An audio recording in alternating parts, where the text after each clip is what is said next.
Welcome to the Leader Equation. We have missed you for a week here, but we came back with a powerhouse duo, and we are super excited to introduce you guys to these two lovely ladies. I know that so many people are ready and live today, so we will be watching the comments. We will be taking your questions, so don't be afraid to ask them. If you are feeling weird about asking them in public, private message me or Christy, and we'll make sure that we read those off. But welcome to the Leader Equation Season 2, Episode 14. Today, we are excited to have Linda McKissack, the amazing Linda McKissack. I love her. She's amazing, and you guys are going to just get so much value from her today. And then her executive partner, which Christy and I are like dying over that name. We love it. And it's Sarah Hawkins. And so we are so thrilled to be able to get to know them better today and just kind of take you through this really quickly. You know, Linda, just to give people an idea here, has written the book Hold, has multiple Keller Williams areas that she's an owner of, #1 profit share earner. Are you still #1 profit share earner in Keller Williams? I don't want to give up that. All right. Nope, I'm coming for you though. And then over 100 investment properties. I mean, she's amazing. She's living a big and awesome life.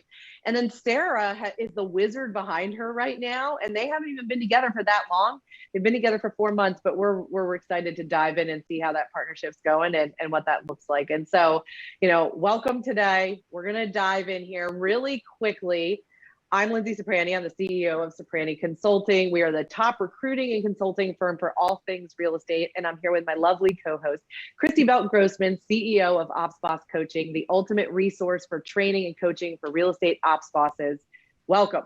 All right. So Linda, really quickly, I know I gave you a little bit of an intro, but what else would you say about yourself just to introduce people to Linda? Well, I would probably, with this audience, I would say, you know, I started out like a sole performer, like probably a lot of people that are listening to this. And to be honest with you, my natural behavior is sole performer. But very quickly, through great mentors and coaches in the real estate industry, and also, honestly, due to the lack of skill on my own part, I was forced to figure out how to bring people into my real estate world. I've been in the real estate business for over 30 years. I hired an assistant back when no one had assistants. I mean, literally no one. It was not even heard of. And it was not easy because agents didn't understand talking to your assistant or having a man or anything. So, but very quickly I realized, and I had great mentors and coaches that made me realize there's different levels that you can lead people, and your life gets bigger the more you master those levels.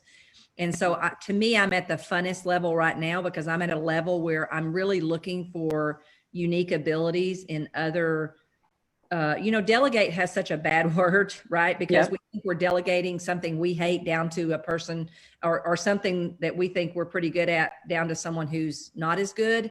And so I think that's where we all got started in real estate. But now I look at it differently. I look for people who are better than me in certain areas, and I see it more as a partnership, and it's a lot more fun, I think, for everybody. But I've been the whole journey in real estate. I started as a single agent. I eventually built a real estate business that I turned over to the 7th level, or to a place where I stepped out for 20 plus years. And my brother-in-law ran the business, and we made money from the business. And then the last 7 or 8, we've been selling it for $1.1 million to him. So I've done all gamuts in the real estate business.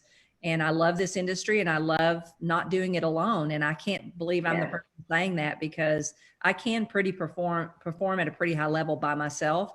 But I've just learned it's a lot more exciting and fun to learn how to find really talented people and do it with them. Love it. Well, and Sarah, you're equally as talented. Walk us through who you are and what you did before you came into Linda's life. Yeah, so I was in real estate for 2 years, really only practiced for a year. Prior to that, I was in people management, worked for a fashion and tech company that really valued people and leadership development. And so that's really where I feel like I was able to hone in my skills as far as who I am as a leader, how important it is to manage up and lead up. And I got my degree in hospitality management, quickly found out that I did not want to be in that because you have to work when everyone else is off. And so went the complete opposite direction. and started in real estate. And now I find myself here today with Linda. Awesome. So we're going to take you guys through quick fire really fast so people get an idea of who you are, and then we'll jump into the meat. So Linda, you already told us 30 years in business. How many years in the business world, Sarah? 10. Okay. And then how long have you guys been together? 4 months. All right. And then our next question, which is great because that's going to be, I know a lot of our listeners are in that same position. Next question is around profit. We usually ask year one profit of your team and this year's team, but Linda has millions of businesses. So Linda, how do you want to give us a quick answer that gives us a picture of the world in your world? Well, I want to give a big view because I think people should always see the big view because if they're like me, that gives them hope and it shows me, you know, where I can shoot for. So, you know, we set out years ago after I started in the business, $600,000 in debt, which is a blessing because that's what caused me to start selling real estate to try to figure out how to make money back to pay that back. You know, I also very quickly realized that passive money is way more valuable than cash flow. So we've worked more on our passive income than we have anything. So our passive monies equal up to a little over $4.5 million each year. And it's so funny because what Sarah and I spend the most of time on right now is creating online courses and things that we can help other people accomplish what we've accomplished. And so we just launched a brand new one in January, and that one's grossed us about 120,000. And it's kind of typical. You wind up spending a lot of your time on the thing that's performing the least because you have to in the beginning to get it up and going. So, but again, you know, my big thing is loving to help people create wealth and passive income so that they have freedom and options to do the things that are fun and that they enjoy. So I want to make sure our audience caught that. 4.5 million, not just 4.5 million, 4.5 million a year in underlying passive income. Okay. I know this is quick fire, but I just want to make sure people, you just created a new possible for people. And all through real estate opportunities. We don't go, you know, we got out of the restaurant and nightclub business. That's what sent us into $600,000 in debt. And real estate became our vehicle to save us from all of that. But it alone, 50 more houses, 100 more houses, isn't going to create that wealth and passive income. However, it has been the vehicle for us to do all things that we've done to create that passive income. So that's why I love this industry so much. And there's so much more opportunity than most agents ever look to take advantage of. And I'm guessing that's part of why Sarah joined you, but we'll dive into that afterwards. All right. Each of you give me a book. What is a book that has impacted you? Go ahead, Sarah. I'd say The Emotionally Healthy Leader by Peter Scazzaro. That really helped transform the way in which I view leadership and how it truly starts with yourself before you lead out. So going inward before you go outward. That I just wrote that down. I haven't read that one. Thank you. I wrote it down. Yeah. You know, this is a hard question for me because I've read so many books and so many books have been impactful depending on where I was in my journey. But I have to say, you know, if I had to narrow it to one, I'll go back to the very beginning one of Cash Flow Quadrant, where he explains that you have to create wealth and passive income by owning businesses or having investments. But again, there's so many books depending on what area I needed. You know, they always say when the student's ready, the teacher appears. Well, a lot of time that teacher shows up as a book for me. So what are you reading now? Right now, that's a really good question. What am I reading now? I'm probably reading a lot around health. But, you know, and here's the problem too. I read on Kindle. So I really struggle remembering the names. And if somebody tells me a book, I immediately go download it from my Kindle. I have to think about that one right now. I'm a quick start, so I didn't even look at your questions. We know.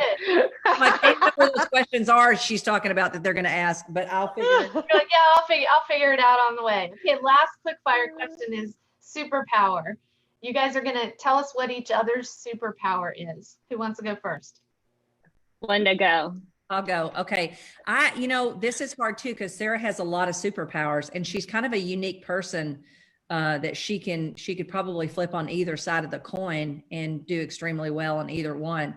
But I would say being a simplifier, because I am such a multiplier that the kind of the fire that she brings or the secret sauce that she brings to all of this is, like she said earlier, I have a million ideas, but those are only ideas until somebody takes and says, okay, well, let's simplify that and let's put that out into the world and let's think through that and strategize about that. So for me, I would say she's extremely good with people. Everybody likes Sarah, and she can go to any group and connect quickly and do all those things. But I would have to say for the role right now, her being a simplifier has been like magic. I love that. That's a good one. All right, Sarah, what's Linda's superpower? Oh, she's an idea generator. But I think within that, her ideas always roll up into how can we make money off of this?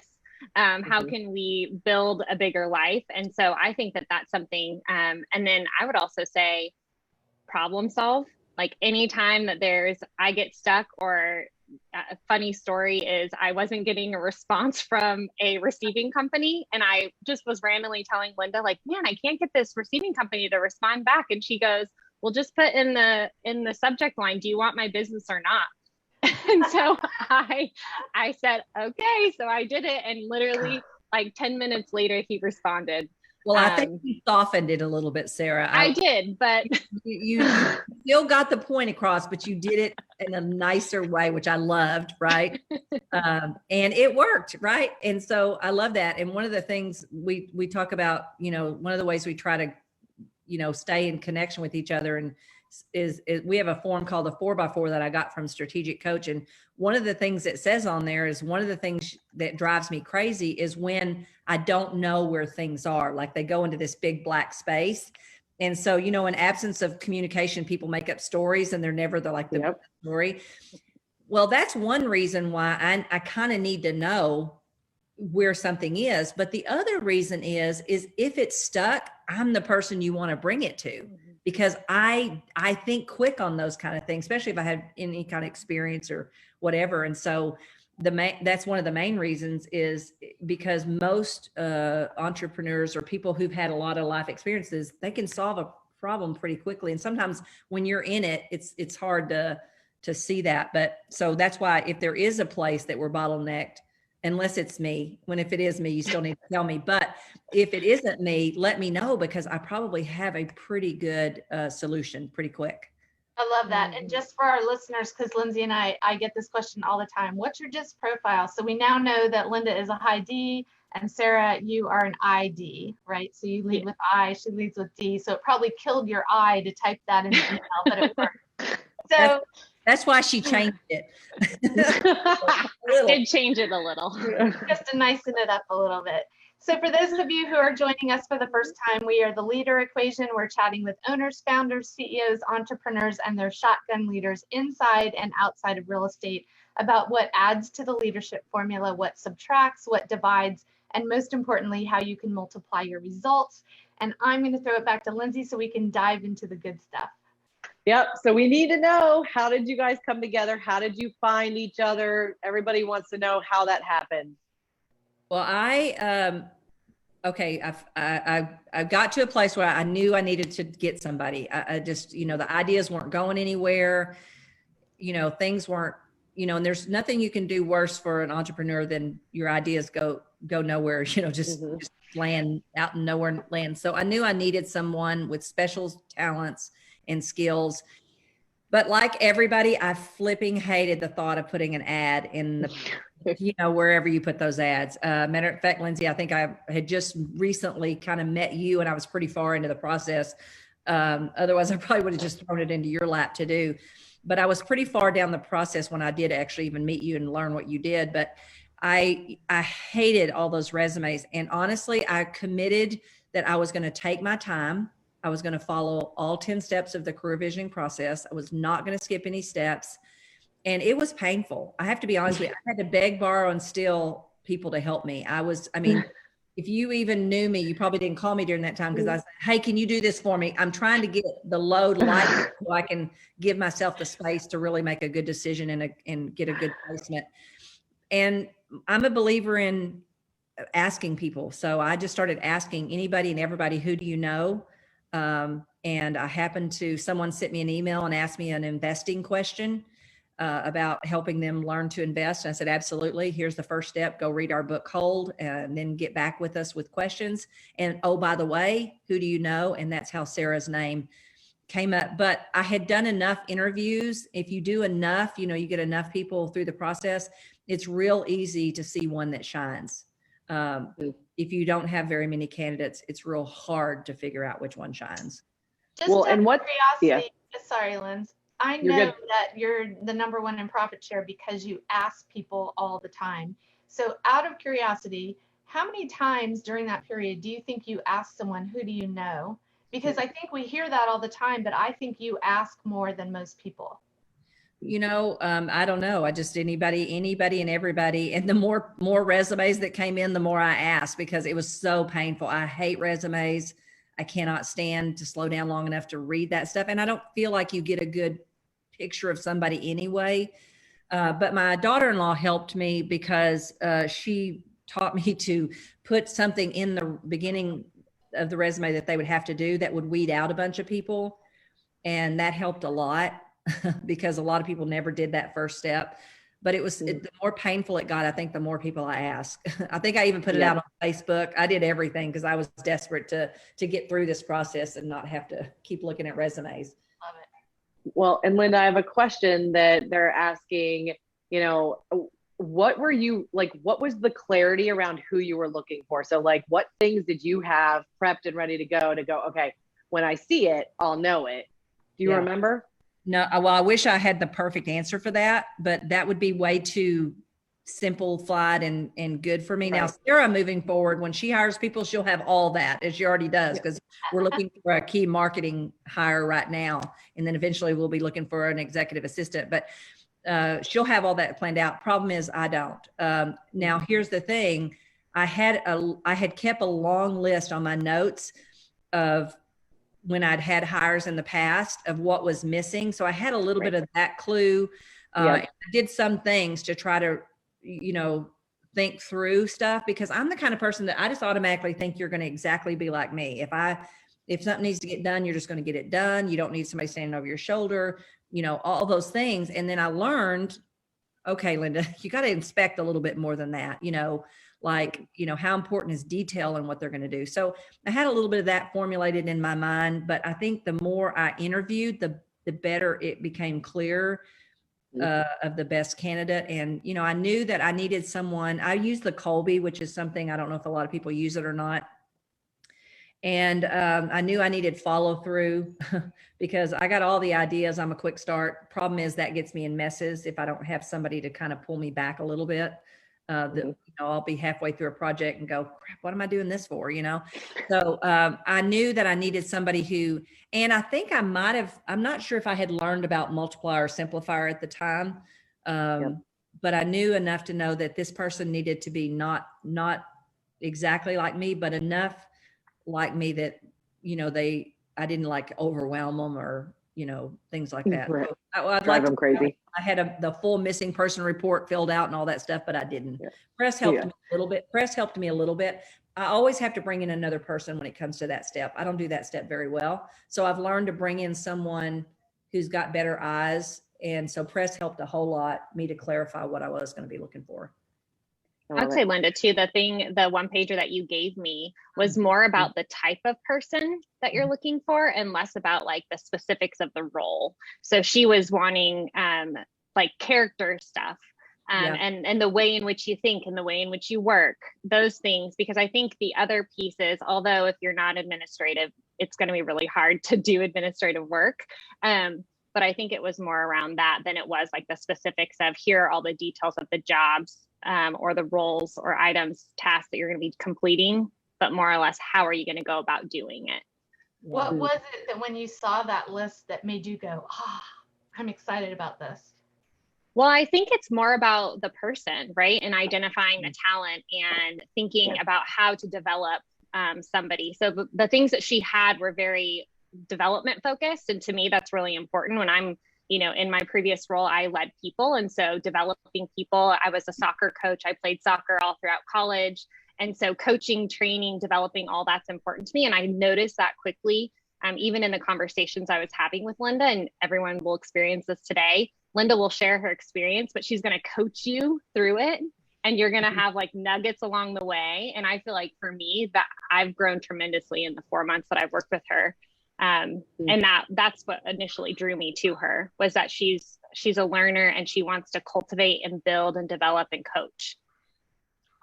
What did you think of the process that she took you through and everything that you experienced with her? Was it like immediate, yes, I want to work for this person, you started fighting for the job, or was it like, I'm still feeling it out?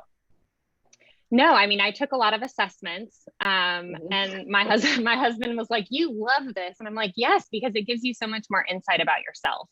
And so I really enjoyed that. And then when I sat down with Linda's a hard book to read when she's going through the interview process. You have no idea if she is thinking that this is going to be a good fit, or was that the worst interview ever? And so she has a good poker face. But I feel like for me, after I think the first conversation that Linda and I had, I was like, okay, this woman is extremely, she gives so much of her time, but she's also very strategic in who she gives time to and how much of that, and the questions that she asked. I don't know. I left feeling like I'm going to become a better leader and a stronger businesswoman working with her. So I didn't actually look at the specific job itself and say, oh my gosh, I want this job. I said, oh my gosh, I want to work with this person. To me, that is way more important than the role itself. Because now Linda and I are at a place where 4 months in, we've identified, okay, here are some of my strengths. I still have to do some of the things that are kind of mundane that I don't love. But ultimately we're building something together, and that's exciting. I love that. I think what you have with Linda is Linda's fast. Linda's going to build fast. Whatever she does, it's going to happen. I think some of the people in our audience have a challenge because they are like you and they don't match up with a partner who's going to move fast enough for them. So I love that you guys are like speed. Yeah, and to be honest with you, Sarah's quick start, if I remember correct on the Colby, your quick start is just like a 3, right? Yeah. Yes. So, and normally if my quick start's a 9, so normally you're going to have a problem with that far a gap, but we don't seem to have that. And I don't know if because you adapt or what, but we don't seem to have an issue with that. Where the issue I think would come in, and Sarah, you can speak to this, but that team success handbook, do you think that kind of helps explain to someone more about, what to expect from that person, that other person that's so different than you? Absolutely. So the team success handbook, it's part of Dan Sullivan's strategic coach, the books that he puts out. And when I read it, I told Linda, I said, so it's talking about like the bureaucratic mindset and then the entrepreneurial mindset and how those two are very different. And I told her, I said, what's so interesting is when I feel, when I don't feel as confident, or I feel like I'm not pulling my weight or something, I tend to go to the bureaucratic side because it's very rigid. It's very systematized, like exactly what's expected of you. But where I find the most energy and where I feel like I grow and I'm challenged is in an entrepreneurial mindset. And so it's really interesting for me to read that. Linda's clearly like we live and eat and breathe entrepreneurial, that mindset. And I love that because I would say up until this point, I haven't really put myself in an entrepreneurial position to support someone like that because I've lacked the confidence of being able to like live in a more gray space. I like to have black and white, but that's actually not helping me grow. That's keeping me down. So Linda, what have you done to help her bridge that gap? Because what you just said, Sarah, is awesome. Lindsay and I hear that all the time from people, and they struggle with bridging that gap between bureaucratic and entrepreneurial. Either one of you can answer that. Well, I think Sarah's a little bit unique in the fact that when I did the job fit with her on the KPA, she actually scores out super high as a team leader and super high as a productivity coach. There was one spot, I don't know if this was on the Colby, I think it was, where it said she's struggling. And I think what we've discovered where she's struggling, and Sarah, you can, if you disagree with this or whatever, but I think what we figure out where she's struggling is because she can do both. And that may cause a little bit of conflict to her because, like she said, her natural confident area is to go be all that stuff, but yet she's got enough of her to, because a team leader profile would be like a CEO profile and those kind of things. So I think she can live a little bit in both worlds. Plus, I think selling real estate might have helped you a little bit. How would you answer that? No, I absolutely think that. I think that, when you work in corporate America and then you leave corporate America and you go into real estate and you go into, okay, I can create something. It's the complete opposite. No one's telling me what to do. I get to create this. I get to build this. And that's where Linda lives. Like, she's creating, building, and she's constantly refining something. And so I found that, like, I love that. But when I feel like I'm not confident in my abilities, or even just, we all have those things but I would say limiting beliefs. I mean, that's what we call it. I had a lot of limiting beliefs coming into working with Linda. And then I think just working with Linda, those limiting beliefs have quickly dissipated. And I would say one of them would be Linda likes to say, if it's 70% done, it's ready. Let's go. We'll refine it. And I'm normally like, it's got to be 95 to 99.9% done before I roll this out. But what I realized is, man, we can refine and we can tweak, and you're never failing. You're failing forward, and you're constantly building something and making it better. So I think the bridge of the gap is the conflict for me is I can live in both worlds, but I actually want to live and have an entrepreneurial mindset because it's way more, I have more freedom. I feel like I'm actually more of who I am, like how God's gifted and wired me. That's really important. So it's been great to work with Linda in that sense. So we have to ask the question around that. And I know Linda's totally game for talking about this because we've talked about it before, but Linda, how do you keep somebody like that happy and in your world? And what are the conversations that have to happen? Because obviously, you could go do your own thing. You could work with her for a while, but the goal is to not have that happen, right? Linda's world is clearly very big and it can get bigger. And so Linda, walk us through what does that look like for you? Well, and I think this is probably where I've learned and grown the most, because in the early days, I wouldn't want to have the conversations like Sarah and I've had a few weeks ago of what part of this job motivates you, incites you, what is just and then what is like annoying the crap out of you, and be okay that when it comes back, nothing she's doing is in the motivating and exciting, right? It's teaching, it's leading other people. So now I've got, and I'm not going to say it doesn't cause angst, because it does, but I also know that, you know what I mean? We got to figure out what's a win for her and a win for me, right? And we both care about each other enough to know that I know she's not going to say, hey, I've learned so much and this is also great. Bye-bye. I'll see you in 2 weeks. I'll be gone, because, 2 weeks is never enough to find somebody talented like the person that's leaving, right? So, but I also, want to, and I've said this to her, if you see an opportunity that can fill those pieces of you, inside this world, I'm open to you being, it's kind of like when I have a team leader and they perform at a high level and they now want to go on and be an OP. Well, I'm silly if I don't go own the office with them, right? Do something with them rather than apart from them. It's kind of the old Trammell Crow version that people shouldn't have to think they've got to leave you to get what they want. Now, sometimes that's the only way to do it, because either you're not growing big enough or you're not open to an idea they have or something.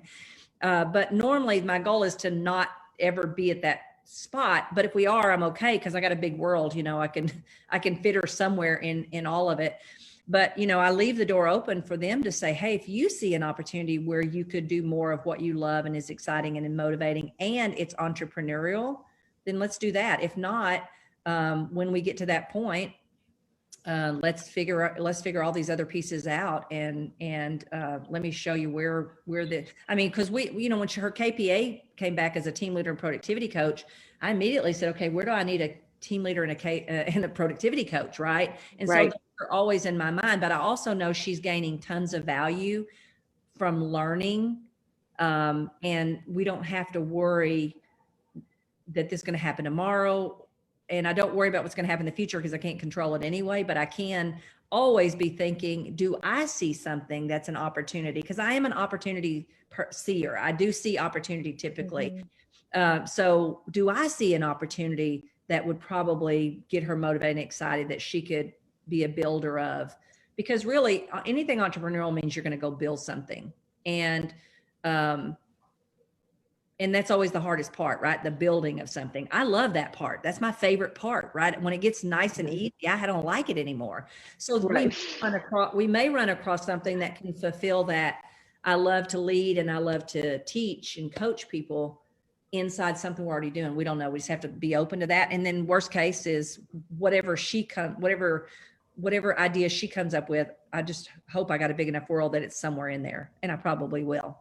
I want people listening to hear how many times, Linda, you just used the word we. And when you're talking about opportunity for Sarah, it's we can do this. I have never heard a leader come and on Lindsay on this podcast and speak that way. That's phenomenal.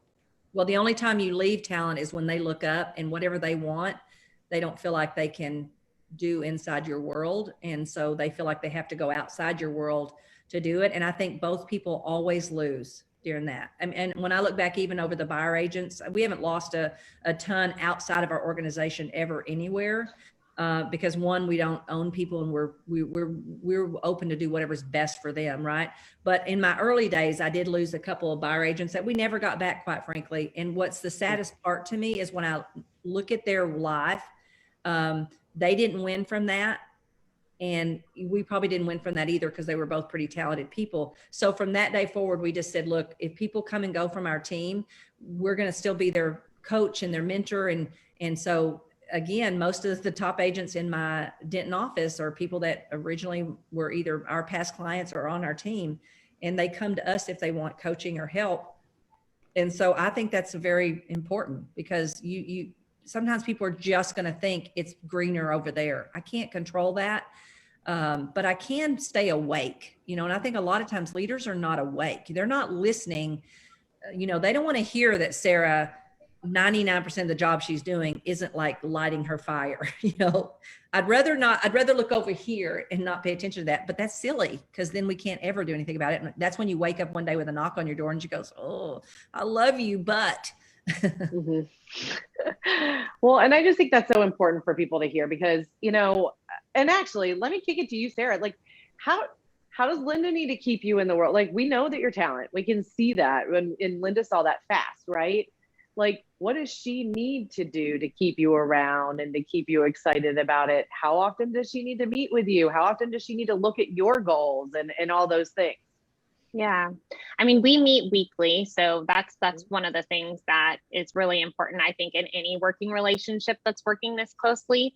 And that's something that if Linda says, oh, I can't make that time. Okay, well, she knows I'm blocking another hour somewhere. It doesn't just fall off the calendar. So I think that we prioritize that. And then I think just the conversations we have, like Linda brings me along the journey. And I think that that's really important. I think some leaders miss that. They're running so fast paced, and then their executive assistant or their admin assistant is just kind of, following behind them. But it's important to stop, bring them up to speed, bring them along on the journey, share what you're learning, a dialogue around that, ask questions. And Linda's a match. She loves asking questions. She's curious. Yeah. She's a learner. So she wants to know.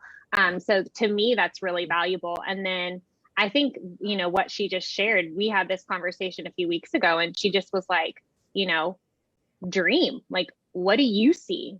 And so I love it, because she's not saying, well, here it is, but she's saying, okay, you think, you create, you build, you come up with an idea, a plan, and that's really, I think the trust, one is huge. And two, I think the confidence that she has that I can actually help continue to make her world bigger, is motivating to me. What did Linda do to establish trust with you as her partner, boss, whatever you want to call it, in such a short period of time that when she asked you, what are you doing in your job that annoys you and that like drives you nuts, that you could be completely transparent in that short of a period of time? How did the trust develop so fast? Yeah. I mean, I think it's twofold. One, I think because I've led people, that I've been on the other side. So I know how important it is to ask questions and to ask for feedback, and how if you don't, and you kind of create an environment where people feel like they have to walk on eggshells, or they can't make a mistake, or they can't ask questions, how detrimental that is. And so some of the best working relationships I've had have been where we just bring everything out on the table. So, right, I think when Lynn and I first started working, I said, it's really important to me that you're open and honest. So I'm going to ask you, if there's something I need to stop, start, or continue doing. To me, that's really important. And so we kind of come back to that. And then I think Linda is an open book. So from the very beginning, she's brought me along. It's not like here's kind of what I'm responsible for, and then here's her world. Like I'm a part of it all.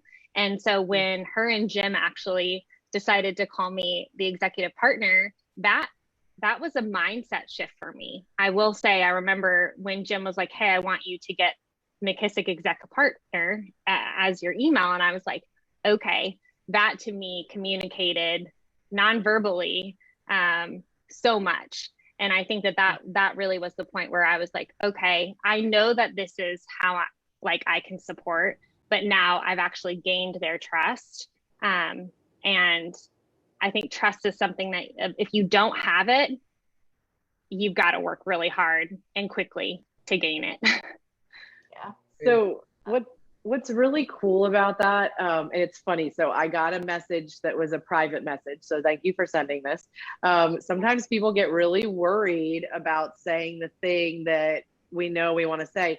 Sarah's a high I, Linda. This person is messaging me saying, I cannot hire high I's anymore. It has destroyed me. They've been too emotional for me in the past. And this person's saying, how in the world did Linda figure out how to do this? And I'd love to know what your response is, because we hear that a lot. And I'm like, it's talent. Find the talent. Yeah. But talk to us about that. Oh yeah, trust me, I've had some high I's too, but I don't discount the whole high I world because I had one. I didn't. And I can always go back and look for my DNA and everything. If I made a bad hire, I said early on, I painfully would not get off the career visioning process this time, because anywhere where I have before, it's bit me, right? And so, yes, I've had some high I's where, a high D wants to get to the point. So what were your goals this week? And this high I takes you off some bunny trail that you don't even know. Where in the world are we? We're not even close to you telling me what you did. What the heck? And they're so good at it that half the time you don't wake up until the meeting's over and go, I don't have a clue. They didn't get their goals done, but now it's okay because all the people feel great, and I needed the backstory about Susie and John. I didn't even know I needed that backstory. I mean, they have me confused. I've had those before, that maybe I'm wrong, that I should want the bottom line results of what got accomplished. Maybe it's me. But I very quickly learned there's a difference in high I, and what follows behind that I, or evenly with that I. And in this case with Sarah, it's D. And so, she's going to be even more accountable for herself. I've already figured that out. She's going to beat herself up over stuff that I'm not even remotely, I get over everything so quickly. Nothing is a big deal. I mean, nothing is really a problem unless money can't fix it. Then it's a problem, right? Money can fix it or whatever, we're okay. But with Sarah, she'll beat herself up over something. I don't even have to bother to do that, right?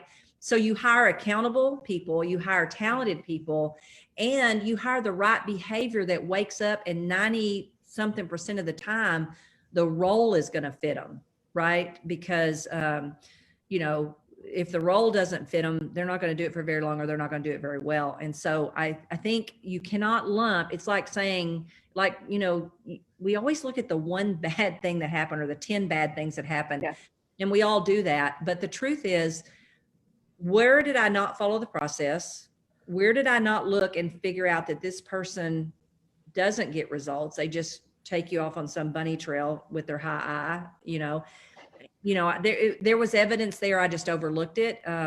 Or I'm putting the wrong person in the wrong spot, or the wrong high eye or something. So don't lump all of them together. I think that's not fair, but instead look for those signs and those signals and those traits that this person really is a highly accountable person.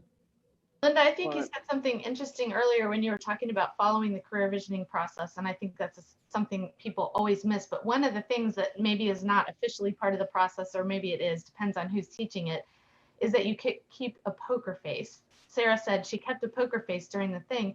And I think that's the mistake we often see from agents, is they're used to going in on a listing appointment, on a buyer appointment to close the deal. And now they come into, I'm hiring, and they're looking to still connect and close the deal, when really you want to just gather data and then make a good decision.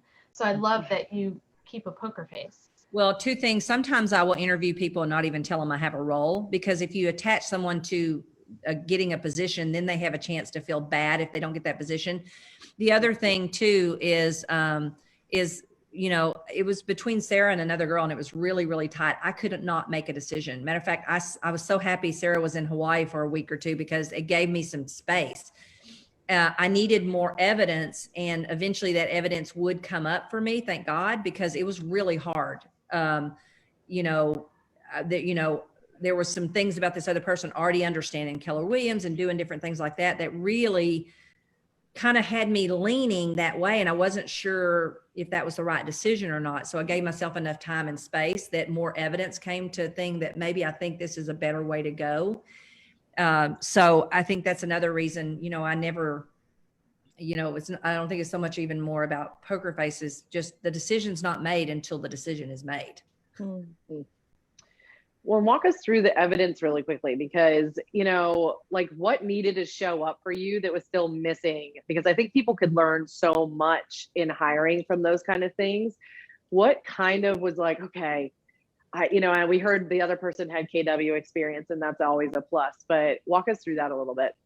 Well, one thing, this was, you know, because it was during COVID and everything too, it opened the door more to be more about virtual. Even though Sarah and I live in the same town, we literally are pretty much virtual, because I'm always either in San Diego like I am now, or in Missouri, or in Ohio.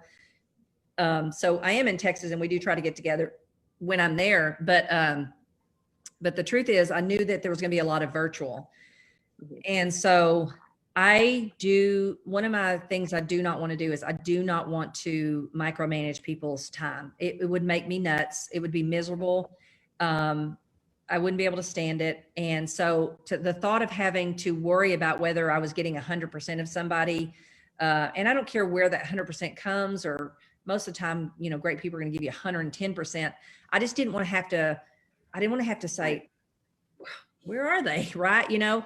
Right. And so I got clues that the other candidate had a lot on their plate, and we weren't going to be able to be the full time I knew it needed to be. So that was probably the main bit of evidence. Otherwise, they're both amazing people, very talented.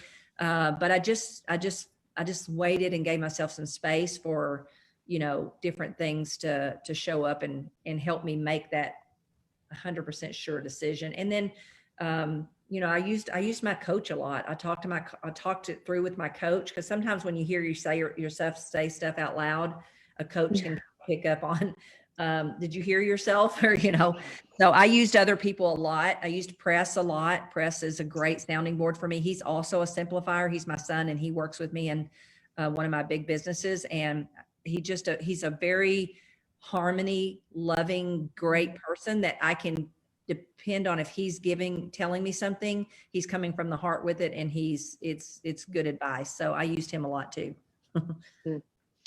I love that. And then in the beginning, before we started, you guys did talk about this, and you mentioned the 4x4.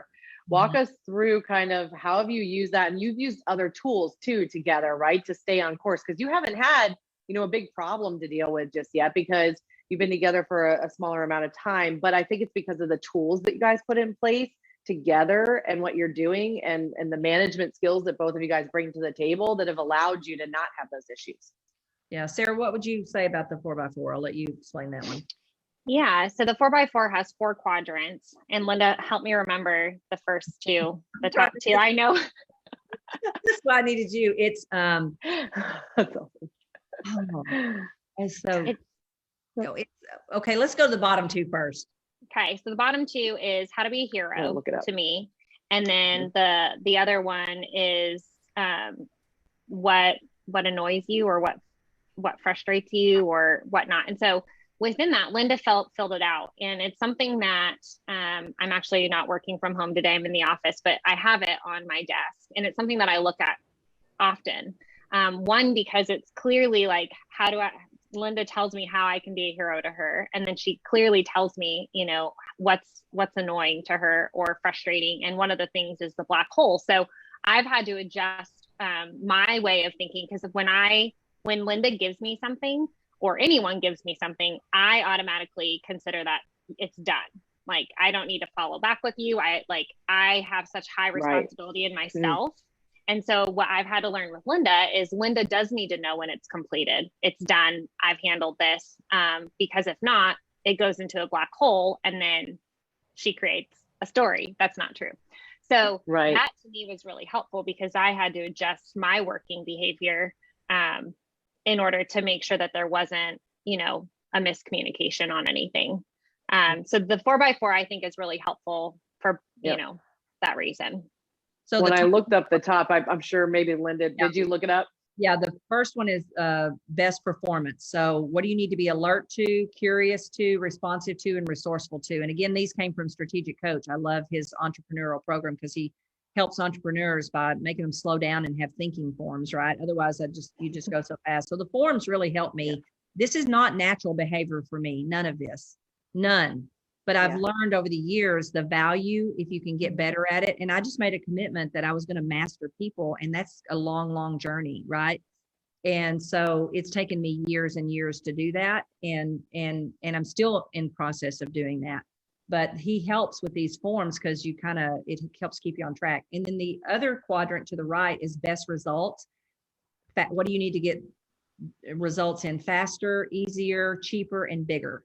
And then the bottom two are how do you be a hero, and what drives you crazy or drives others crazy. And you could do it anybody, Sarah could give one back to me.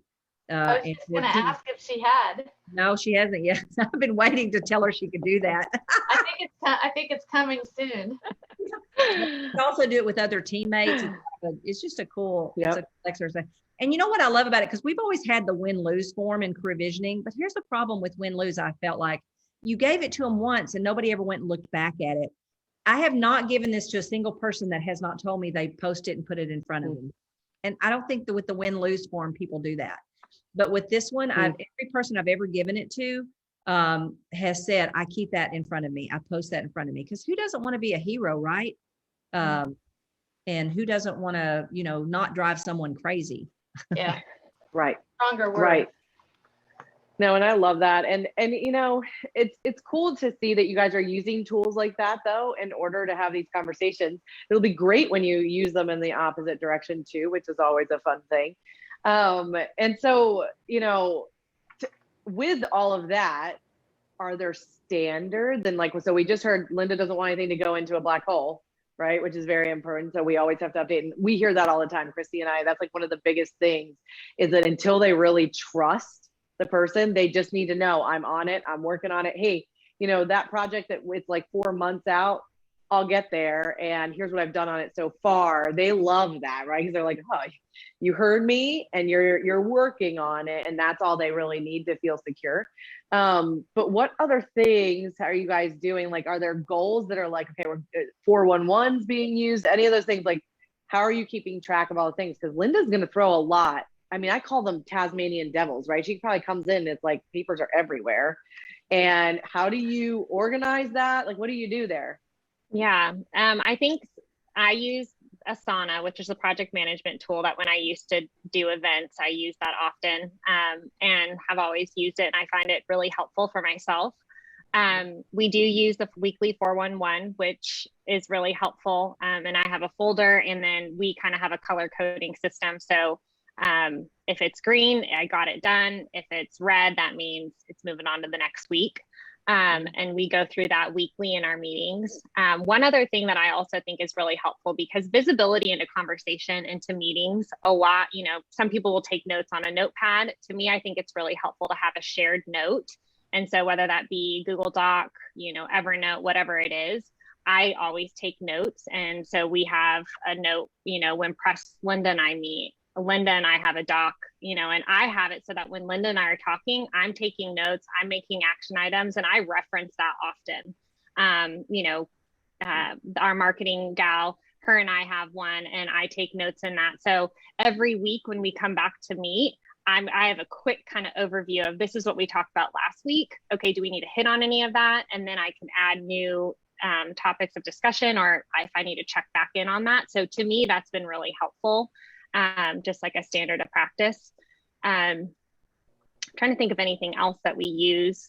You know, I would to add to that, Sarah, what's hard for me is when it's more like project-based stuff, it's harder for me. You know, if I've got somebody in a sales role, you know, and they're a buyer agent, then, you know, it's 2 deals, you know, 2 deals a month or whatever is your standard. But within this kind of role, it's a little harder. And I can see, and I can remember times in my life where, you know, you start to go, gosh, is there enough being done or whatever? But I think once you get the kind of person like Sarah, that kind of takes that relief away a little bit. I don't ever worry that Sarah's not getting things done that need to get done. And so I don't have a good rhythm of how, you know, like we did this listing agent masterclass. Well, we set a date that we were going to have it done by, and we've had to push it out 30 days. But when we got there, we both knew that that was probably a better decision. So I think the hard part when it's more project-based stuff is to understand and have a standard or goals. If Sarah was selling, if her job was to actually now sell this listing agent course, we could probably set some pretty good, let's do these sales goals. We know we made 100,000 on our first launch with this course, you know, let's shoot for 150 or 200, whatever. But this, to me, it's a little harder in the project-based world. That's why I've always just had to try to, if I'm going to work with someone like that, I need to have confidence that, you know, that who they are, because I don't know how to measure that otherwise. And so maybe you guys have a great solution or answer to that, but I just find it just works better because I know Sarah's always working as hard as she can work, and she is. And if I feel like something needs to have, you know, a timeline, I'll say, hey, do you think we can get it done by this? But more than likely, if you get the right person, their standards are going to be even as high or higher than yours even. Right. I think the fact that you guys have such constant and communication, that you're consistent with your weekly meetings and all of that contributes to your confidence, Linda, that things are actually getting done, even though they're less tangible in the measurement of it. Well, and that's all Sarah, because if she wasn't making it happen, trust me, I would not be making it happen. You know what I mean? And I'd wake up and go, crap, it's been weeks and we haven't met. But that's one of the things I love about Sarah. She knows how important it is, and she's not going to, and I love doing it. It's not that I don't love doing it. It's just that, you know, I'm going to be moving so fast that would not be probably something I would hit on a regular basis unless I had somebody really good at holding me accountable to that. And I think we get so much more accomplished because of that. Yes. One thing, I mean, Lindsay, when we were talking before, you asked just kind of how do you keep somebody who has a lot of ideas and kind of help them? And so I would say the biggest thing that I do with Linda is if I set a meeting and I know that I need to talk about the listing course, I don't add the listing course plus 5 other things onto that meeting. We talk about the listings course. And we really, I have questions. I prepare for those meetings. So a lot of times I think, you know, people just fly into a meeting and they're there, and then it's like, okay, well, half of the meeting is preparing for the meeting. I view coming to a meeting prepared with my notes, with what I need asked, what questions I need answered. So I think as an executive assistant or support person, like that's really important. And I view the one-on-one meeting with Linda, this is not Linda's meeting, this is my meeting. And so I take ownership of that. And I think that that's really important. So if you need a touch base, or if you need a one-on-one with your leader, that's not for your leader to, you know, outline the agenda. You come with the agenda with what you need, and then you ask, is there anything that you need for, like I always ask Linda, is there anything that you need from me? And sometimes there is, sometimes there's not. And I don't know, I think just owning it and having a specific topic. So our one-on-one meetings are on Monday. If I need Linda for other time throughout the week, it's pretty specific as far as what I need her for. I love And that. then you don't deviate, right? Like it's like staying on course, staying on task, like we're going to do this. And I love that, because I mean, that's what we hear a lot is, and well, I was going to preface this, but I'm not. We hear a lot that people, you know, are upset with their leaders because their leaders bypass that meeting, that they are so excited for that meeting, and that's, they really need that person, right? And instead of getting upset, I'm always like, but here's the deal, like just put it back on. Like if it's a priority for you, make it your priority and continue to reschedule it. It sounds like you don't have that many problems with Linda around that. Linda, is that something that you feel like you've had a growth opportunity in the last, you know, however many years of leading people? Like, were there times when you bypassed, you know, meeting with somebody like Sarah?